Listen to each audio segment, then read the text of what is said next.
করছে 6 টুকরা কইরা ব্যাগের মধ্যে বইরা বালতির মধ্যে বইরা ওরা ব্যাগ দিয়ে উঠাইকা পিস পিস করে নিয়ে ওরা ওই যে ট্যাকপাড়া বালুর মাঠে আমার বাইরে প্রায় 4 লাখ পরিমাণ গর্ত কইরা ওরা এই বালুর মাঠে গাইতে রাখছে।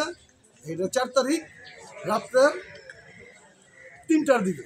ভাই যারা মারছে ওরা কোনো হ্যাঁ হ্যাঁ হ্যাঁ ওরা হচ্ছে নিম্ন সাধারণ লোক, ওই এলাকার স্থানীয় 4 জন, একজন হলো বারাটিয়া।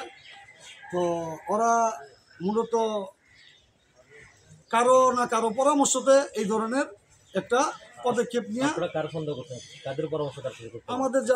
আমাদের সাথে বিরোধ আছে, আমাদের বাবার কোটি কোটি টাকার সম্পদ বন্ধে আছে, যাদের সাথে লাগাইল আছে, তারা এই ধরনের কাজ করছে। আমাদের সবারই, আমাদের ফ্যামিলির ভিতরে যারাই আমরা অবস্থান করতেছি সবারই একই টার্গেট, যে জায়গার লগে আমগো লগে এত কিছু হইতেছে, হেরা ছাড়া এই ধরনের কাজ কেউ করতে পারে না।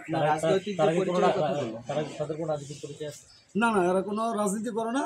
এরা হচ্ছে দীর্ঘদিন যাবৎ আওয়ামী লীগের লোকজন নিয়ে ওরা আমাদের জায়গা জমিনে হুমকি টুমকি দিত, মারধর করতো, মামলা শুধু মামলা দিত।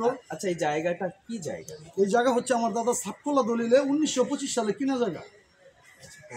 পরে আমার দাদার নামে এসএ রেকর্ড হয়েছে, আমার দাদা সিএস রেকর্ডের থেকে কিনছে, আমার দাদার নামে এসএ রেকর্ড হয়েছে, আমার দাদার নামে আরএস রেকর্ড হয়েছে, আমার দাদার নামে সাতকলা 1925 সালে দলিল হয়েছে।